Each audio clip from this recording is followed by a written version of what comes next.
happened this morning in Chalmette?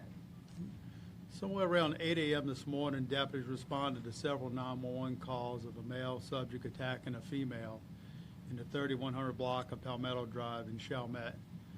Deputies arrived within minutes, and they discovered a deceased female, later identified as Kimberly Owens, age 48, near the street, near her driveway where she was staying with her mother. Preliminary investigations early on pointed to her ex-husband, Mark Owens, as a suspect. At that point, our detectives drafted and had a warrant signed for second-degree murder for Mark Owens. We put out an all-points bulletin to try to locate Mark Owens.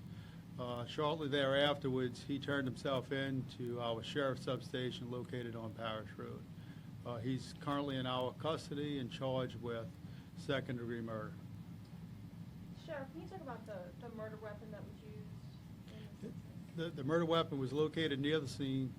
It's an axe that was described to me, a long-handled axe that was used, that we believe that was used in the attack. Well, if you could talk about the details of this that have already come out, was he waiting for her to leave the house?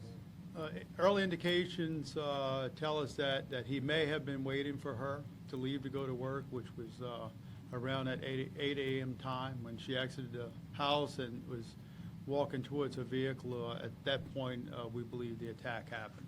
And the department had a history with Mark Owens, is that right? We do have a history with Mark back in 2014 and 2015. There was a couple incidents.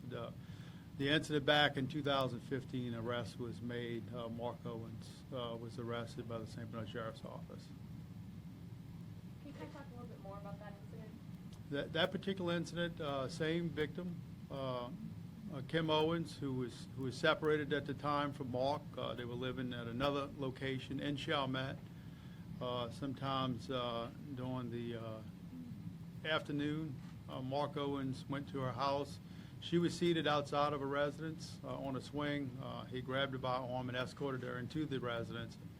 At that time, he had brandished a weapon, and all indications, the main concern was that he was going to hurt himself, harm himself. At that point, additional units came out to the scene, including our SWAT team. He was talked out the house and arrested. Charged with false imprisonment and simple battery at the time.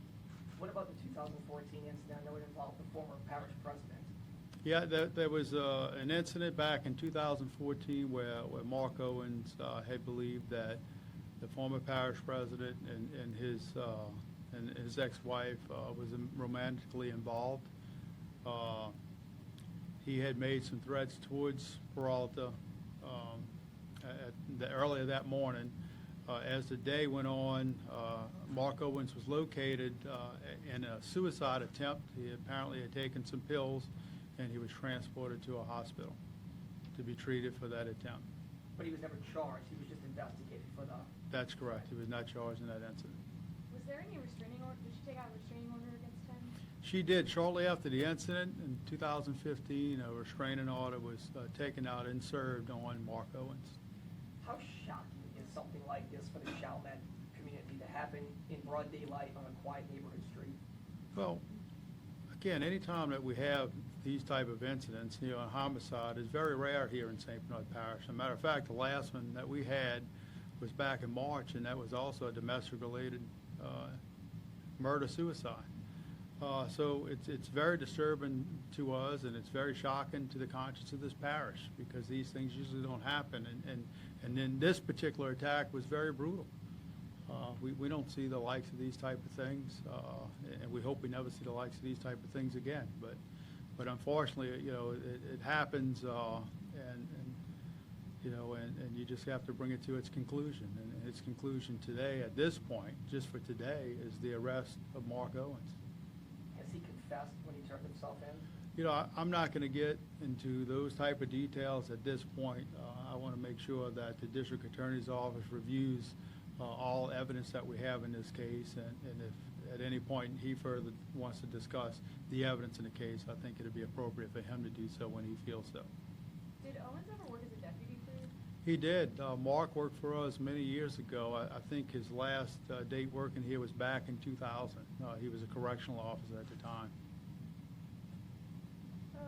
So some neighbors and witnesses said that there was a school bus passing, either shortly right after the murder happened. Can you talk about that at all? And Well, I'll tell you this much. It appears that we received about 3 911 calls, one from a witness, one we believe was Kim's mother, and a third as a school bus driver as they passed. I don't think the school bus or the kids on the school bus witnessed the attack.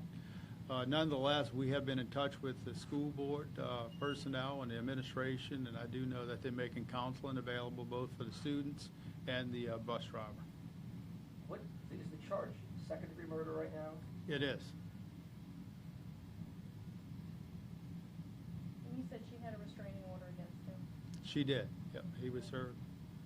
This would be 2 domestic incidents in St. Bernard. I don't remember if the other incident, if there was a restraining order involved, but we've done a lot of stories on that. Yeah. Even though they have a restraining order, something like this is unpreventable. Well, you know, what we do here at the Sheriff's Office, that we make sure that when we do get domestic violence calls, that we make sure that we do a very thorough job on the investigations and as far as collecting the 911 tapes when the victims, witnesses call, through photographing the victim of a domestic violence call, because sometimes domestic violence victims don't want to move forward with these cases because of fear. And what the district attorney tries to do is take that option away from them and say, look, you know, we have enough to prosecute these cases with or without you, and that's what we try to do. But it's something that we make sure our deputies arm the victims of domestic violence with the best information, the most current information on where they can get help, how they can get help, including the Battered Women's Center here in Chalmette. And we encourage them to get help, because we do understand that, you know, some domestic violence cases to the extreme can turn to what we saw today.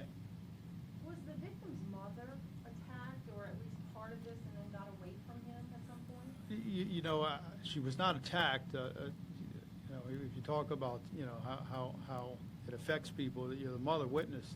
She heard the screams, exited the house, and saw the attack in progress, and she, you know, yelled and begged for the attack to stop. And at some point, it appeared that he may have gone after her. She retreated to the house and called the sheriff's office.